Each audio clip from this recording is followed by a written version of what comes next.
We're recording. Welcome again to the session. We hope that all of you are fine.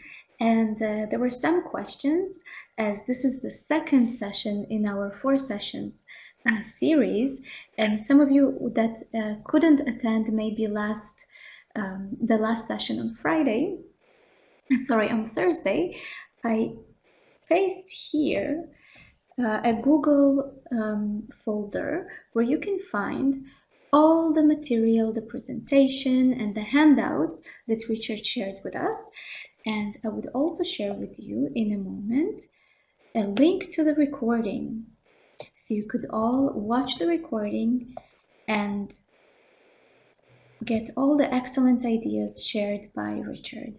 So just before we start, I would like to present, of course, our expert. So Richard Powers. Richard Powers is a professor emeritus of English language and literature from the University of Maryland Global Campus.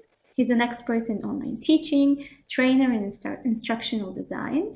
He has taught online since 1998 using WebTyco, Blackboard, Moodle, Brightspace, and Ilias. And now he's a project coordinator at the Professional School of Education in Stuttgart, in Germany, for blended learning courses for diversity of teaching and training. So as you know, since the coronavirus, Richard is a key member of 2 task forces preparing students and teachers to teach remotely in this confusing time. With the City College of Chicago, Richard is moving 3,000 teachers and 25,000 students online. At Stuttgart University, Richard is in the training department of 50 project managers and 3,000 teachers in training. So we're very lucky to have Richard with us, already for the second time, and we also have 2 more times to go.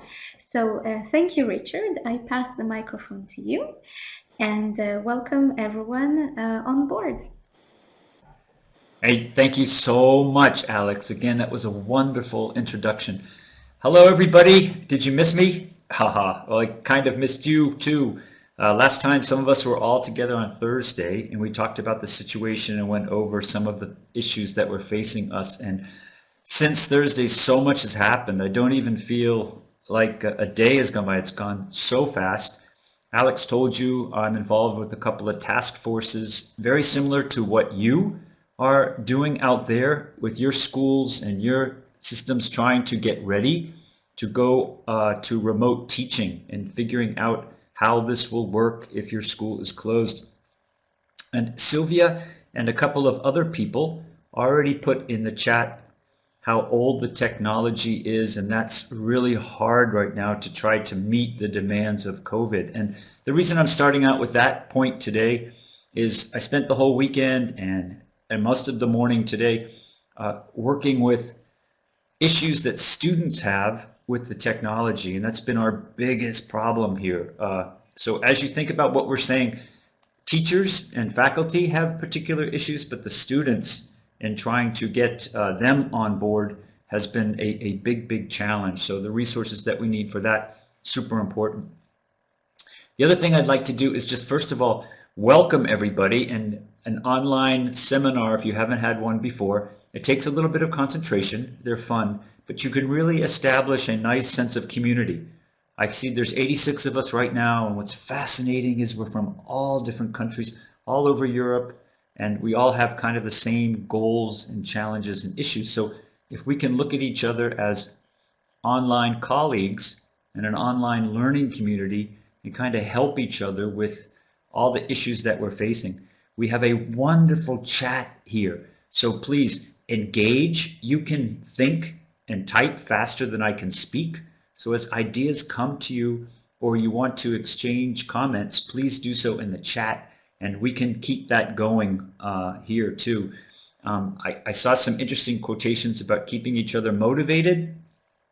That's so important during this time, because without teachers, none of this will work. So staying motivated and being able to talk to each other with these different ideas is super important. Okay, so if everybody's relaxed, I hope you have a cup of coffee or a cup of tea or something, maybe something tasty to eat too, a little snack, and we can kind of enjoy this educational lunch and brunch, right? We see how these are working. Okay, so we'll move to the slides. It's a 4-part webinar series. Today, we're focusing on designing lessons for remote instructions. You probably realize from my accent or lack of, I'm an American, and so we speak super fast. So if I go too fast, could you please in the chat say, Rich, slow down?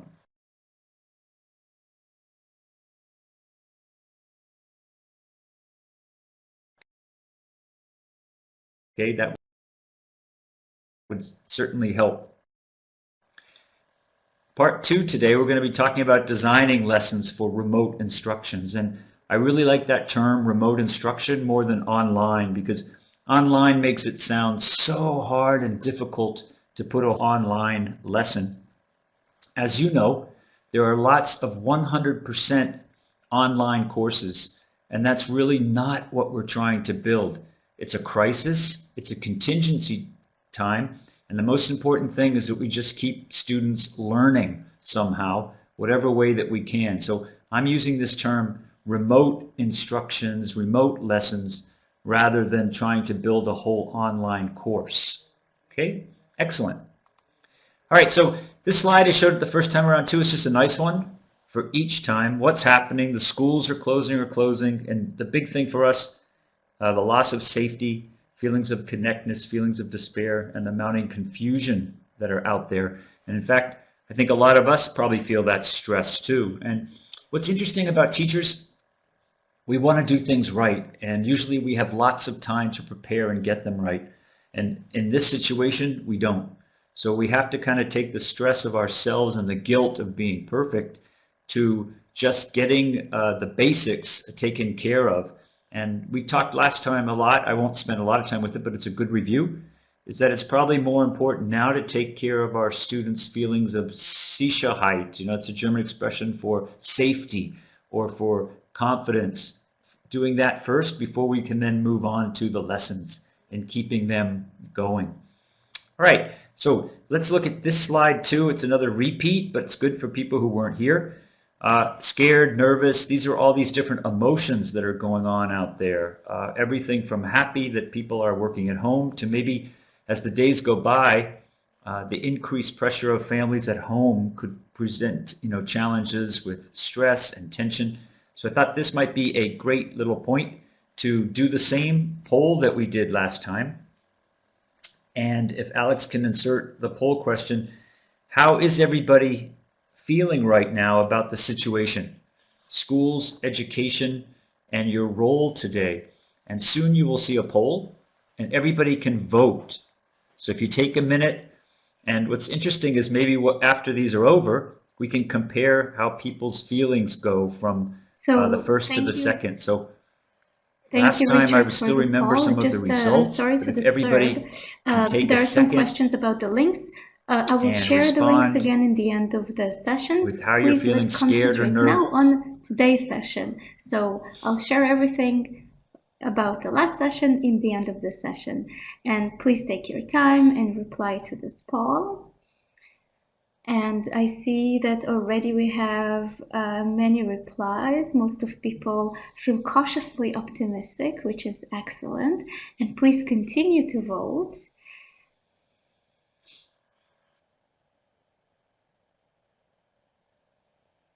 And some people also mentioned in the chat that they're even more optimistic now than last week, which is really, really nice. Richard, do you see as well that it's quite of an interesting distribution here of opinions, of feelings, of how people experience this period, as how they feel about the situation. Yeah.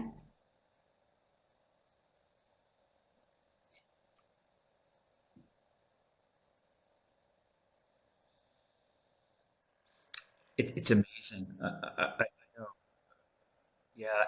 What we're finding too on all the task forces, and you're probably finding this too, is everybody's moods, they change with every day. Some days it depends on what the latest news has come out, then they're in a different mood. It just really depends on the mood. And people think of this as being a marathon and not a sprint. We're in this for the next couple of months. So crisis and contingency planning, people are, the first 2 weeks, the tension is up. People are, but we're going to have to balance everything because this is going to be our new normal for the next months. So we have to have that energy and take care of ourselves so that we don't get sick. I see some questions. If you can't click on the link in the chat, you could copy and paste it. Maybe that would work. So I think we'll take about, maybe 10 more seconds with the poll. 10, 9, 8, 7, 6, 5, 4, 3, 2, and 1. Okay, the poll is closed. Now we'll see what the official results are. If you're doing this with your students, polls are helpful to keep them engaged and interactive. So we'll see. It's also possible to see the results. And it's followed by some that are scared or nervous, and others that are overwhelmed, and others might be very upbeat and highly motivated. So the situation brings them to motivation. Others are uninformed and confused. Some are tired and angry, and all these emotions have place, and all of them are okay.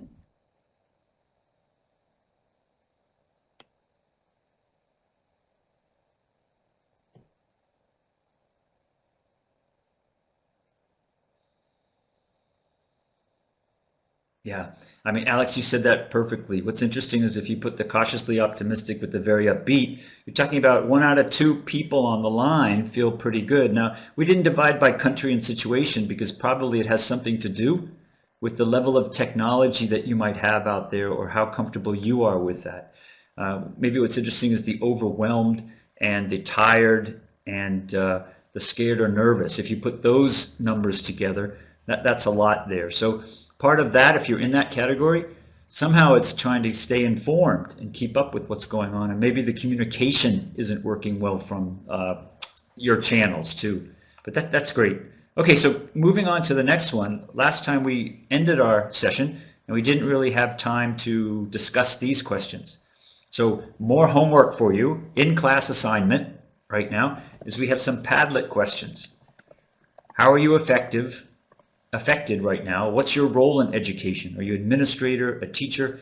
And then what's your biggest challenge right now in education?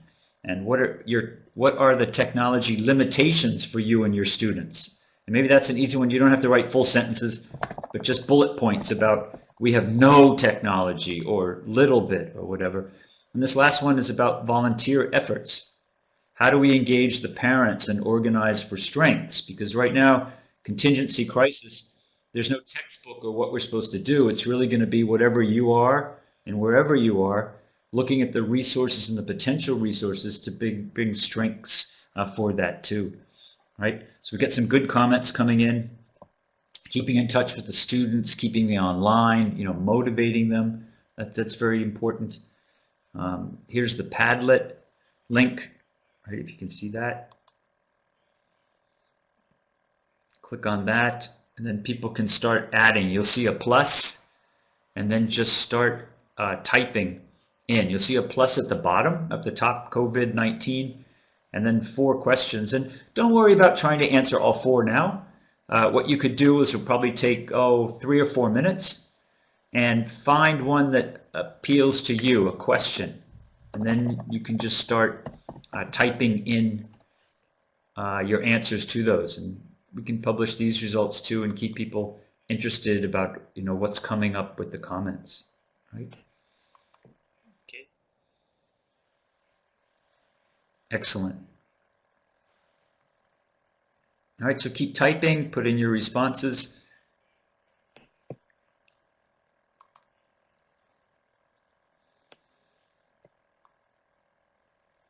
The biggest challenges out there for a lot of people are coming to term with all the new technologies. A lot of us are used to 1 or 2, but when there are 3 or 4 new systems, it's just way too many.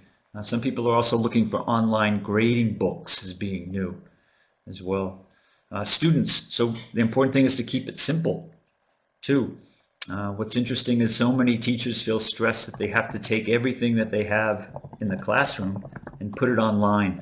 And that's not what anybody's asking. With this remote, we have to think about what tools are out there and what can you do to put them together, right? Excellent. So take a couple more minutes gather your responses.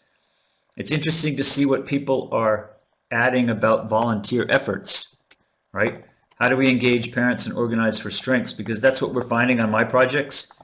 We are getting these great suggestions and ideas, but they're all coming by email. So they're getting lost through the email. So what we've decided to do is go to a discussion section where they can be set up much like you're doing here with Padlet. Do you see how easy Padlet is to use? You could send this out with your school with a link, and you could say suggestions and ideas, and people could have those.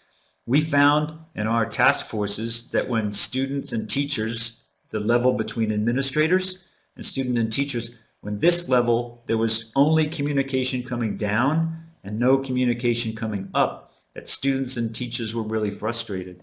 So phase one might just be about confusion, schools are slow, closing. Stage two, the communications start to come out, top down, governments down through schools, and then students and teachers begin to come up with good ideas for this guidance that the people up there didn't think about. There has to be something to collect these good ideas, so then maybe administration can take them and then make them an important part of the policy. So if you're in a stage wherever you are and the communication is only coming down, it's probably you're at the very early stages of figuring out the remote guidelines. So important that the guidelines come from school districts, from on high, and that people don't do their own things. But as soon as the guidance comes out, people will start to do things creatively, have good ideas, and there has to be some way other than email to capture these good ideas so that they can then go into the planning and then the developing as it's moving forward. Okay, so let's move on a little bit. One of the things that the European SchoolNet has come up with, of course, this idea is that online education is supposed to counteract the effects of COVID-19. But what does this really mean? Now, last time we spent some good amount of time talking about these 4 different tools, right? Online platforms, email, teleconferencing software, phone, and then e-twinning projects. So if you're starting to think about different ideas for how all of this can work, so many of us are already e-twinners. So we're familiar with the portal, we're familiar with twin spaces, we're familiar with motivating students and groups to work together. The emphasis will probably come down into national level, so you have now maybe schools within one country helping each other, and as well as the international aspect with it too. But these are ways, and Alex just made a good point, that you can also introduce your colleagues. You might be the only person at your school that knows about e-twinning or that uses it. This is a good time to start saying, hey, do you know about, and then sharing ideas about how that's going on. Part 2 today, we're going to talk about designing lessons for a number of different ways. But part 3, in particular when we get together on Wednesday, will be more about e-twinning and how we're going to use that and some possible ideas. So if your homework really is if you can start now thinking about what you might do with e-twinning or what could be done, and then we'll collect those ideas and we talk about that more on Wednesday, right? What's very important about e-twinning, I don't want to get too far into it. See the bottom bullet on the slide? Super important that people stay with e-twinning's purpose for projects and not consider it as a separate LMS that students then wouldn't do all of their work because the platform just can't handle it. Okay, so we'll talk more about that as we move forward. Okay, so if everybody had a sip of coffee and cup of tea, maybe a cookie or something delicious to eat, now we can start our lesson and talk about here's some basics so that you don't feel overwhelmed with this. There's some kind of myths out there or fake ideas about what online teaching is. And for some critics, they say, well, the teacher disappears and it's just robots. And that's completely not true. The educator doesn't disappear in online learning. In fact, it's more work initially. Online learning builds on an instructor's level of experience. You all know your subjects, whether math or English, literature, philosophy, language, music, dance, whatever you're teaching, you're the experts in that. So now it's just a matter of learning a few technological tools to get that expertise across. But if you think of the technology as just being a way, like a textbook, it's just an instrument to move the education forward, you might begin to feel a little bit more comfortable with that. Another important point about this is that you give yourself some time and you feel patient. If some of these tools are brand new to you, after a week of practice with them, you're going to feel better. After 2 or 3 weeks, you're going to feel even better about them. So just be patient with yourself. It's very easy to get frustrated and throw up your hands and just say, I'm not going to do this again. Take baby steps. Every day a little bit more, try something, and then when the Germans, there's a nice expression, fix und fertig. So when you're fix and fertig, stop, take a break, go be with your family, do something nice for yourself, and then the next day come back and things might look a little bit differently. But this isn't something you're going to master, or we're going to master, in a week or 2 weeks. It takes practice over time and some forgiveness to this. So what we see today at the end of March is going to be very different at the end of April. It's going to be very different at the end of May and June, right? If we're still prolonged with these online ideas. Okay, look at 2. The learners aren't learning from technology. The tech isn't teaching them. They learn from us, teaching via the technology. But one isn't better than the other. So don't get into this false dilemma of thinking online or face-to-face. What's better? It's really not like that at all. It's more like what's good in each, and now how can I take advantages from them? The other part is this last one. Your classroom class cannot be just taken like PowerPoints or notes and put online, right? It has to be modified for visual and interactive capabilities for how those are going to work. So please, I'm talking very quickly. If you could put some questions or comments in the chat. Like every good teacher, it's nice when someone has a challenge and says, Rich, I don't agree with that. You know, here's what's happening to me. Sometimes when I do these webinars, I make it seem as if it's very, very easy, but it's not. So if something I've said, you want an original idea for how did you do that, make sure you put that in the chat and we can get to it. All right, maybe this is a review, but let's look at these terms.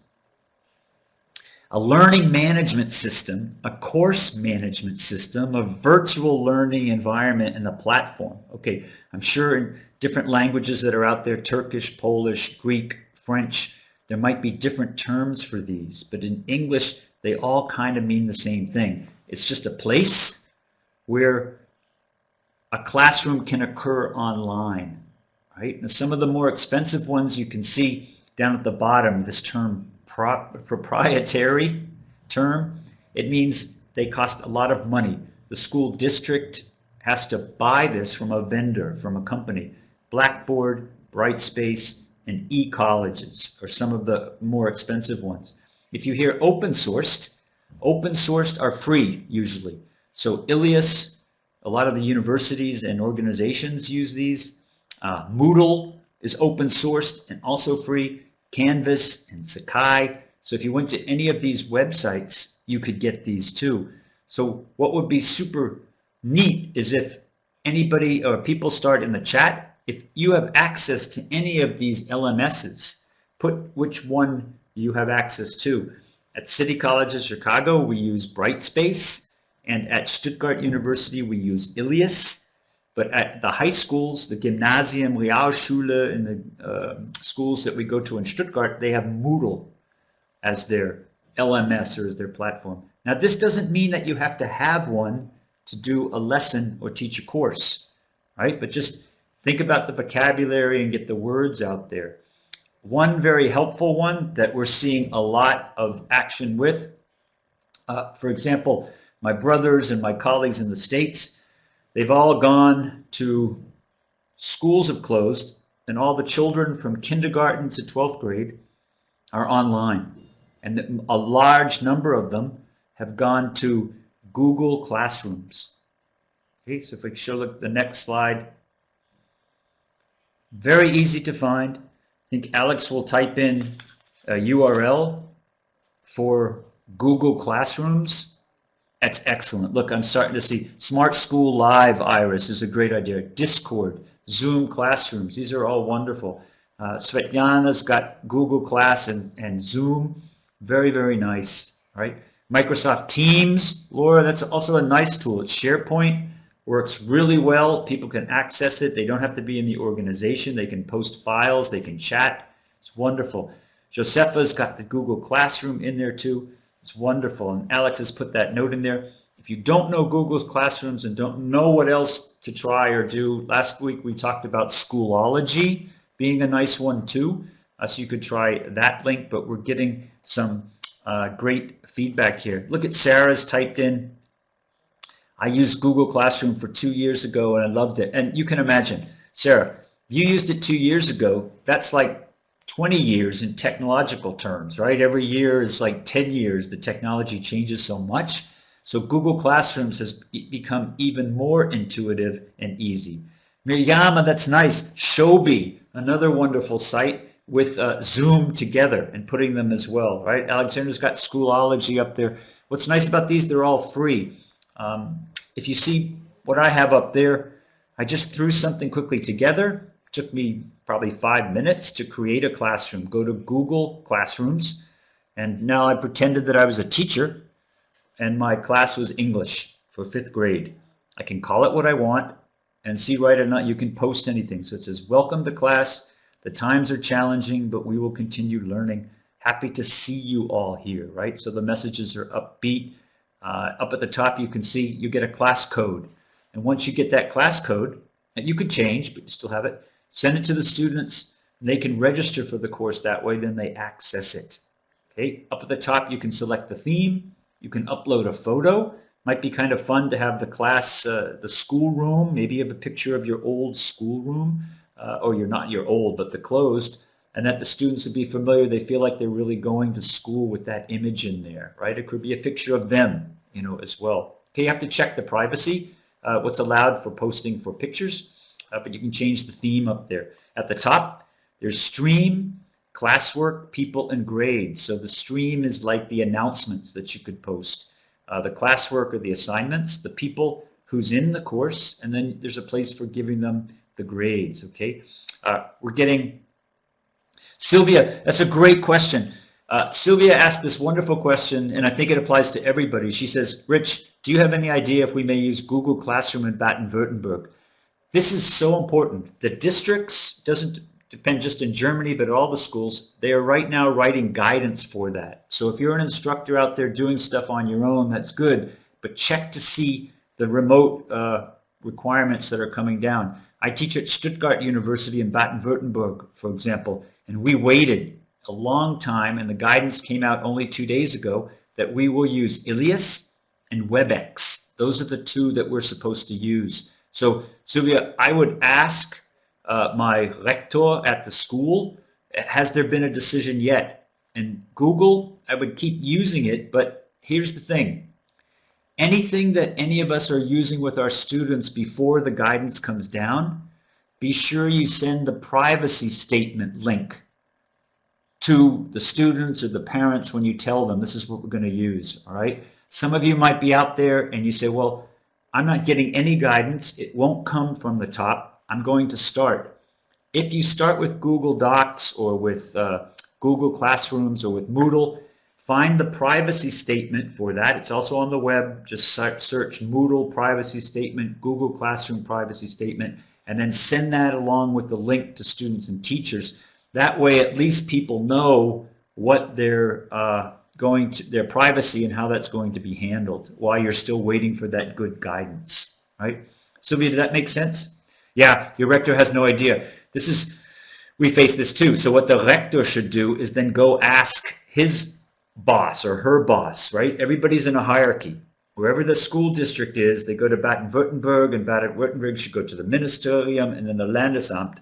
And if you're not getting any kind of good answers for that, I would start on my own, okay? Now, who am I telling you that? It's just Rich Powers trying to take care of my students. If no guidance is coming, start doing what you can, but whatever that you do, find the privacy statement for that so that when you send the link to parents and students, they're aware that, okay, here's what, and they can either agree or disagree. Because without guidance from the schools coming top down, you can't force people to go into a site and do things unless it's kind of approved a little bit. So kind of bear in mind with the chaos. We are right now at one school on break, so we're not supposed to be doing anything. So everything is going to be a little bit different out there. Okay, great questions. The next slide, I won't talk a lot because I want to move on and do some other things, but see how classwork up there, it's so easy to create. You could create an assignment and questions with Google Classrooms. You could use topics to organize the classrooms into modules or units so that you presume like week 1 or topic and then have activities in there moving through. So it's easier to do that. We must have institutional. Sarah, great point.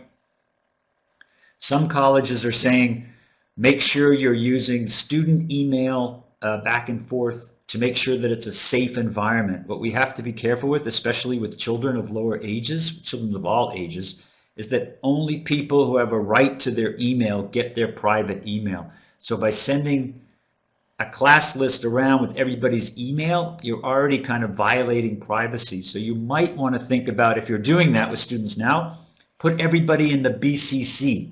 That way nobody can see each other's emails when they're going around, right? And you can cover yourself that one too. Right, Alex says that's great. Okay, oh, the sound, is that better? Hope I don't lose. That's good. Maybe it was a clip on my thing. All right, excellent points in there.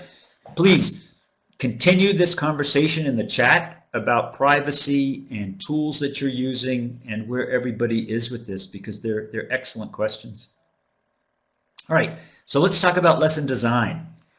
A part of all these issues, let's say you want to be an online teacher, you want to do lesson design, you're already a teacher.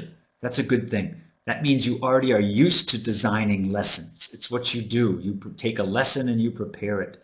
So this is something you'll be able to do. For online teaching, there's something known as universal design. And that's really what this slide shows you. Universal design has everything to do with alignment. So you take the learning objective, whatever that is for the lesson, and then you find the course materials that go with it, and then you find a learning activity, and then you find a way to grade it. So those kind of 4 things coming together are where the design principle comes into it. So the course materials, if they come from the web or if they're a take-home packet, that might be the only way that this is working too. And this is an excellent point, right? Hidea comes up, and I think who else has said that in the chat? A lot of students don't have the internet connection. All right, maybe what I'll do is scroll down pretty quickly to something we're going to get to later, this idea of take-home packets.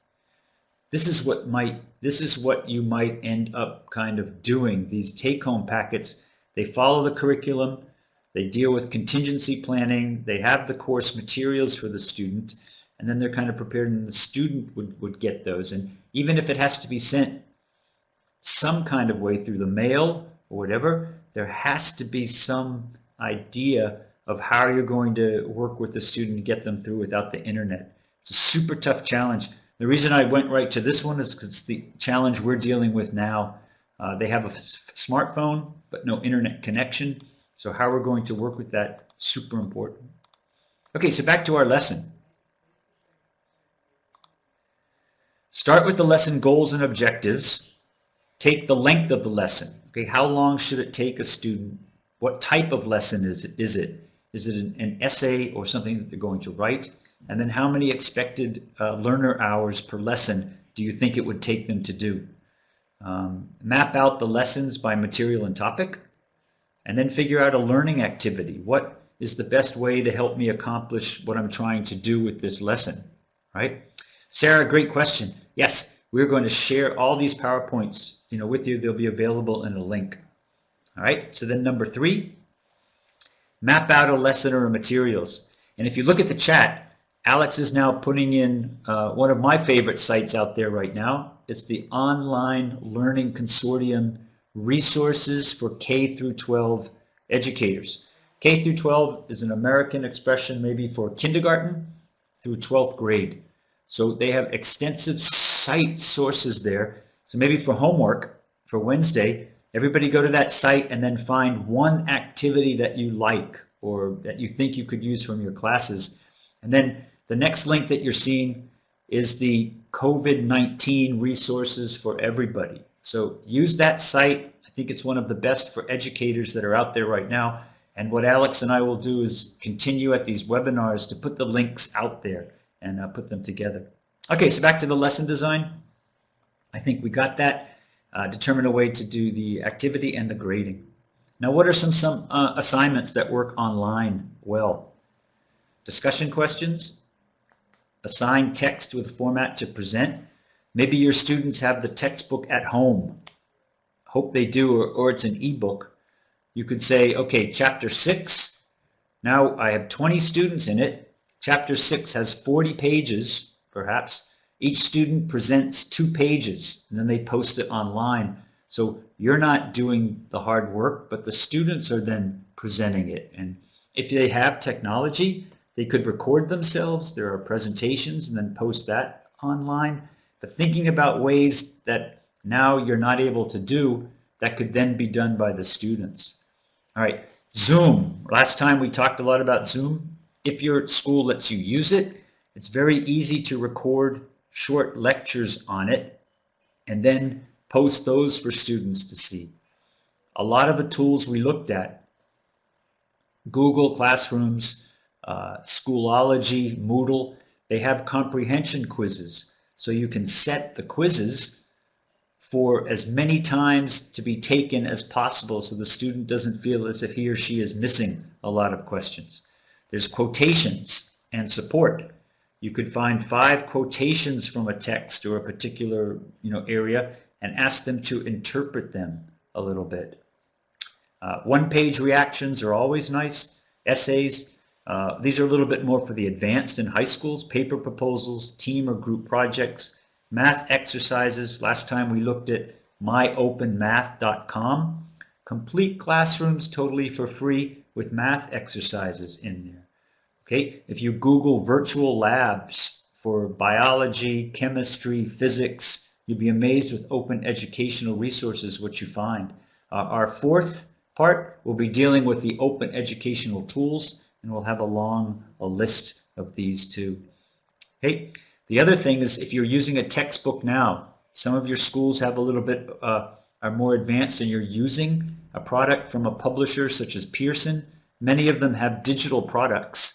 And these digital products are now being offered for free for a limited time period, for 6 months, for 8 months. So if you have a textbook already that your students are using, find the verlag, find the publisher, the printer, and then call the printer, email the publisher and say, hey, is this an ebook? Is it online? Are there any kind of special areas that you are trying to do with that?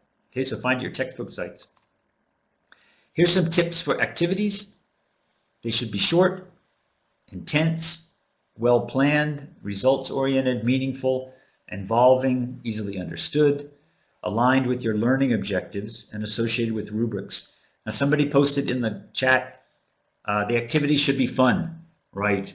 And I mean, so that they're not just gaming or doing something, but maybe there's a way to keep that engaged and then moving forward with what you were going to do in their class so much time isn't lost, right? And the other part is this isn't the first time that places have been in crisis or contingency.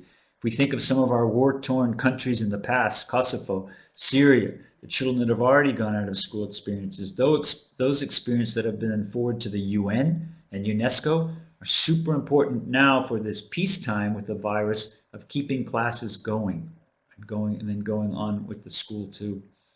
All right, one of the things that people often talk about are these discussion topics. Last time we talked about maybe making sure the child felt secure or the students feel good and are motivated before we get to the hard topics of what's going on. So we've been suggesting in our courses, and they've had a lot of success, whether they're 4th year students or they're way at their university level, rather than talk about the academic subjects, start dealing with some of these basic questions about their health and how they're feeling. What do you like and not like about not going to school? The students will be just as confused about the technology as we are. So by giving them kind of fun topics to interact with, they'll learn the platform and then they'll begin to feel confident. So if it's the first week that you're planning of Google Classroom or whatever LMS, use the first week for online community building. Don't do a lot of academic work that first week. It's just getting to know the platform, maybe a scavenger hunt. Where do you go to find this? Where do you go to find that? And then basic questions like these, fun types of things. Are you reading or doing something on your own? Share a hopeful moment of your day. What was a tough thing that happened to you today? That might be something too. What's a fun thing? Plan a fun thing for your family to do today or tomorrow together, and then post it in the discussion board. What are you doing to keep up with your friends, right? And then maybe you as a teacher, with all of the negative news out there, we're starting to see some positive ones too about people coming together and helping. So one thing that you might do here is post a story of COVID hope and then have students discuss those, right? Anna has just posted a great, the learningapps.org, great resource. Veronica has posted quizzes. Another nice one is Quizlet. Okay, so we get to the tools the next time with the open ones, but please continue to post these suggestions in the chat, because we'll make a big list of everybody's suggestions and make them available. So this is super important, and it's also a great evidence that everybody's seeing. We've got 129 people in this chat, or in this conference. Put your ideas in there, and you can see the strength of a virtual community of helping each other with these different ideas. Now, one thing I often, people ask me at these webinars, they say, Rich, you have great ideas for high school, for college, but what about the younger students? What do you do with students who might be in an English class with no language? And so there are a number of feelings charts that maybe you might know. So I think if Alex has time, we can show at this slide the feeling chart circles and the feeling charts and the simple feeling charts. Yes, Pelin's got this live, worksheets.com. That's great. Quizlet is up there. That's super. English School Box for the blog. Wonderful. Keep these links coming. Flipgrid is another interesting one. Right, it's nice. Right, so something like this. If you're able to do the Zoom, and then how do I feel today? Right, you can go around the room. Where is everybody's feeling? Or this is something that could be posted, and then the students post in the chat. Right, Symbaloo, Kahoot, all of these are nice. Jigsaw Planet. Keep these coming, because see the power of our resources together.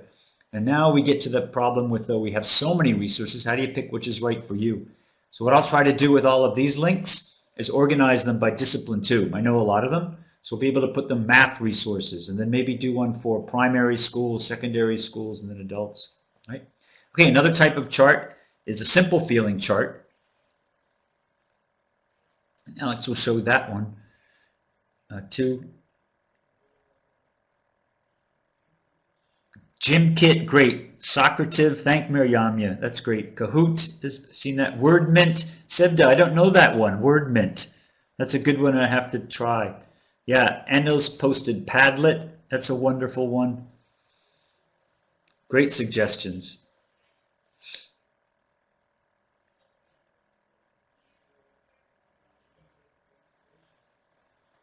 Right, so even simply, angry, happy, loving can also work with vocabulary, and we'll send you the links to where these are finding too. So discussion questions, they could be advanced, but they can also be simple. Now at the bottom of that chart, you can see this is something about freeprintablebehaviorcharts.com. So that's another site, and Yana's got a good site there, englishschoolbox.blogspot. Great, okay. All right, so let's go back to the presentation. Thanks, Alex.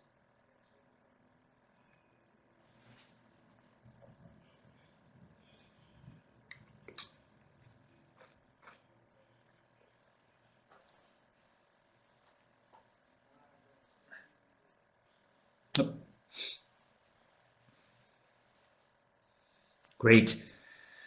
right? Of course, we don't have the time to go through all of what you can do with a discussion topic, but you can make them critical thinking topics that are, very effective. Okay, here's a little bit of me, more self-aggrandizement too, but, eTwinning Live, certainly with the eTwinning projects that we'll get to next time. I put my name up there, Richard Powers, so a lot of you are in there, so add me as a contact. Would love to increase my contact lists, and I can also send you ideas and suggestions, especially for for Wednesday, as we start discussing ideas and projects. It might be nice to have a good group of us together with these COVID exercises. Okay, so the other part to think about eTwinning is about you. So we have to keep ourselves trained and ongoing and motivated. So if you're finding this seminar is kind of helpful just to check in, it's like a virtual coffee break with another educator. You know how like in the schools, you go into the lounge and you have a cup of coffee with your colleagues? That's a lot of what this is like. In our busy days, we take half an hour, come online, post some links, talk to each other, and then go on. So kind of want to move that too. Okay, excellent. That was a lot, right? Everybody should feel a little bit overwhelmed. Like if you were already feeling overwhelmed, and now all there's technology and all these different links and all of this stuff, and then what happens if none of it's available anyway because the students can't? So I think right now we're in a planning stage, like anything. We're all researchers. Go out there, find what it is, and now assess which ones are good for you. But this takes a lot of time. Some of the issues that we were talking about with teachers over the weekend and on Friday was that they were feeling burnt out and tired and overstressed already just about what's coming on from what's happening. So I guess what's important to talk about is the balance and then time management here. So if you're usually in school from these hours to these hours, maybe use those hours to work on your class and keeping up with students, but then closing it down. So if you're used to leaving school at 4 or 4 in the afternoon, then that's pretty much what you should try to do, where you stop and then you're not going back online and doing more, because you're going to need your energy for the next couple of months going on. Especially what's hard is sitting at the computer for long periods of time, right? So they have great tips about every 50 minutes, stand up and move, right? You could set your alarm so that you're trying to do that too. The biggest tip, is maybe the fourth bullet here. Separate the admin time for working on the class versus the feedback if you're going online. So because you're having students submit so much work, you have to have time then to grade it, which is a totally different environment from just taking some papers and be able to grade them and then work. So work out what you're going to do, right? So one example, 3 hours on Sunday for the admin prep to get ready for a Monday week. Or if weekends are sacred to you, then make your school week go from Tuesdays to Mondays in the mind, so that you're putting the new stuff up on Tuesdays and then maybe working 3 hours on Monday to get the lesson go, and 30 minutes on Tuesday, 30 minutes on Wednesday, and then 1 hour Saturday to give feedback. The biggest problem that we're seeing is with teachers when they start out online. They give the students assignment on a Monday, they're due by Sunday, and they wait to Sunday to look at them, and then they don't go in the week and try to look at it, but wait until they all come in. It's just way too much. You go online, 30 assignments to give feedback to, way too many at once. So a good idea is if you're posting on Monday, students might finish on Tuesday, some of them might finish on Wednesday. You can grade as you go. Every couple of days, check in and see on Schoolology or Google Classroom what's happening there. Kind of like being a doctor. You know, when a doctor's in the hospital, he or she goes every day, all the beds, and sees how everybody's doing. That might be a good way to go in your classroom once a day, check what are the important things to do, and then try to give feedback within, 48 hours, maybe 72 hours, come up with a fixed idea, and then tell students when they can expect to get that feedback back too. Okay, so talk some more about time management. I want to make sure I get to the rest of the slides. Part of this is the wellness section, right? None of this works. We did this after the last session too. None of this works without us. So look at the quote. I wasn't born to just teach. I was born to inspire others, to change people, and to never give up. even faced with challenges that seemed impossible. And I don't know, I think Hidea and other people who put that in the chat about students not having internet, I don't know how you get past that challenge other than think about ways that you can get the materials to them. Now, some of you might be in very small villages and towns. That's easy. You can more or less take a piece of paper perhaps and then write a few notes on it and put it in a mailbox. But others of us, when they're far away, if they don't even have access to email, they're going to slip through the cracks. And as teachers, you kind of don't want to see that. What happened at the schools I'm working for, they sent a survey to the students and the families asking them who doesn't have computer, who doesn't have internet. So somehow to get those, and in one class, a teacher gave a presentation and said in her class of 25, they had 5 students that were at risk for online learning. They didn't have access to an internet or a laptop. And then what happened was they reached out, it's kind of amazing, to governments and to local organizations who then are starting to fund Chromebooks and give Chromebooks out to people. So depending on where you are and your governments, find out what is being done for students who don't have options for this, and then suggest ways, because what we're seeing is people coming together and supporting this. So if they find out there's a need for this, maybe journalists and newspapers, then organizations can begin helping to donate or to find ways to deliver these. So we spent about a month working with organizations in the city, companies for funding, and it took about 2 weeks to get the grants coming in, but we had to be ready with the names of the people who were in danger of not having any kind of internet connection. Once we had those, we could connect those put together. So think about your class. Who are the students that might be falling through? And then we'll have to think about ways as the funds become available of who gets served first. And that could also be you as an instructor. If you've got a very old computer because you're using the ones in school, you're going to be the person that has that need. So if a school comes out to you or a district, what are the needs coming up here? Are you available for a Chromebook? Those tend to be a little bit cheaper than some of the bigger laptops that are out there. So hopefully we'll get some initiatives, going with that too. Okay, as we end, we're getting to the end, and I want to have some time for some questions. We talked about this initially, the take-home packets. Next time we'll talk about open educational resources and UNESCO. And UNESCO has a nice site for distance learning solutions. So I don't have the link today, but next time we'll have that. That's part of the next one coming on. But a take-home packet is another idea for the class. The only problem that we've been seeing on our tours is that instructors don't have photocopy machines to make 30 copies to then give to students to be able to take home. So every suggestion that we have certainly has its problems and its issues when it's coming in there. Okay, please post questions in the chat so we can get some good discussion here too. I just wanted to let everybody know that Alex and I will be here again April 1st. That's no April. The Germans have, April 1st is always kind of a funny day with lots of jokes. Maybe I have to think of something, a little costume or something that I can do. I think in French, what's it called? Poisson, something. Have April 1st as a funny day.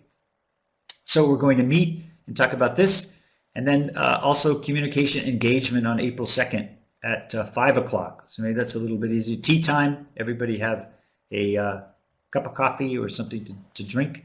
I thought before we get to the questions, I might lead you with this one. Maybe everybody feels like this right now. Here's the online educator, right? The perfect online teacher. You have to be a publisher, a creator, information management, thinking pedagogy, learning environments, choose to go back home, skill sets for the 21st. So if that's how you're feeling right now, it's very normal. I think that's a lot of us feel of this online thing. But the main thing, take care of yourself, deep breaths, yoga, they say that balance, check your attitude. If you're hungry, tired, lonely, then be able to help yourself with those different areas, because if we're not fit, how then we can help our students as far as they're moving on and then coming out together. Okay, here are some of those slides we showed from last time. There's Schoolology's interface. It's kind of neat. See how easy it is to add those things together. There's My Open Math for the math teachers. Okay, some tips for Zoom and WebEx. Okay, that's what we're kind of doing here, right? Just trying to put these slides in the video that we're recording in case people need them and want to see them. And some tips and best practices if you're trying to do what I'm doing, you know, Zoom, Adobe Connect, and keep this live out there. That's good ways to do that. Yes, and I will right? Just Helena, you're very welcome, everybody. So does anybody have any questions? You can put them in the app. If not, we'll see everybody on the where first. You can see all the presentations and all the material that we shared in these two sessions. So here, this is the link to the Google Drive. You're able to view the material. Okay, so you can open the Drive folder and look carefully in at everything that there is there. And as for the recording, just give me a moment.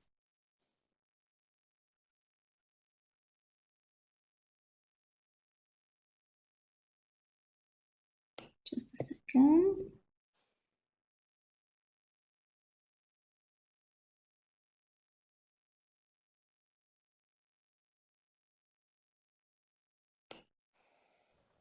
That's an excellent question, Sonia. Sonia Murad asked, can we use eTwinning for education twin space? You can't use it for, well, you can't use it for education as an LMS, but projects, yes. Yeah, go ahead, Alex.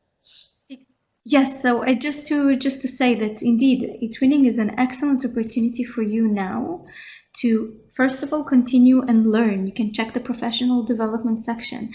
And second, you can set up projects with other schools, with other countries, with the classes in other countries, and you can even try to set within your own school. So again, eTwinning platform is for the project. So you can use eTwinning and projects in eTwinning as a part of your curriculum. So this is an excellent opportunity to bring your pupils and engage them in a project. So this is definitely, but as Richard explained, it's not an LMS. So you cannot build your whole curricula on eTwinning platform because it is a platform for collaborative learning and collaborative teaching. So it's for you to learn as you do now in this online seminar, and also for you to engage in projects and engage your pupils with projects. And I'll be very happy as well if you can continue the collaboration. You can touch base with each other through the eTwinning platform. So not posting your personal emails on the chat, because this recording will be shared online on YouTube. Okay, so I will now I will share with you the recording, and of course also this session will be recorded.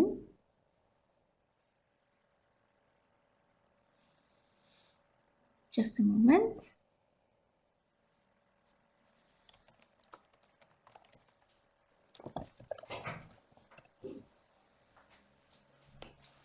So you can access the recording, you can watch everything that we discussed last time here. And we would also post the recording of this session in the next session, and also in eTwinning Live.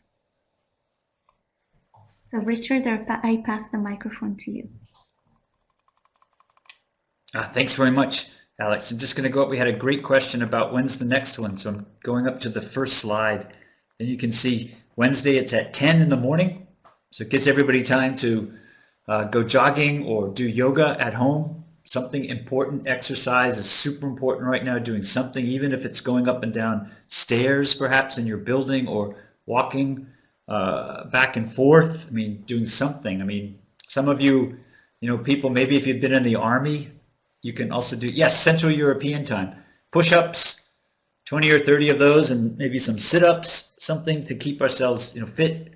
Jog in place a little bit. I know that might sound a little bit crazy, but it helps, relieve some of that stress in there too. So Wednesday, the 1st of April at 10. And then Thursday, the 2nd of April at 5 in the afternoon. So hopefully that's a convenient time for people too. Yeah, Alexandra and Helene, I'm having a good conversation. Oh, sorry. Yeah, no, I was just saying thank you very much, Richard. We will have the next session on Wednesday from 10 to 11, Brussels time, Central European time, and we'll continue and share all this information with you. And please use eTwinning as a place for you to learn and engage your students, your pupils in projects, which are also an excellent tool to learn and catch up on your curricula. So thank you very much, Richard. Thank you very much to all of you for interesting comments and suggestions. And we'll see you on Wednesday, right? And Alex, is it possible to save the chat? Yes, absolutely. And we will also save the chat. Yes. Great. And if you can send that to me, I'll send you an email. That way I'll go through and put all the links together for everybody. We got some great links. Thanks, everybody. Thank you. Absolutely. Thank you very much.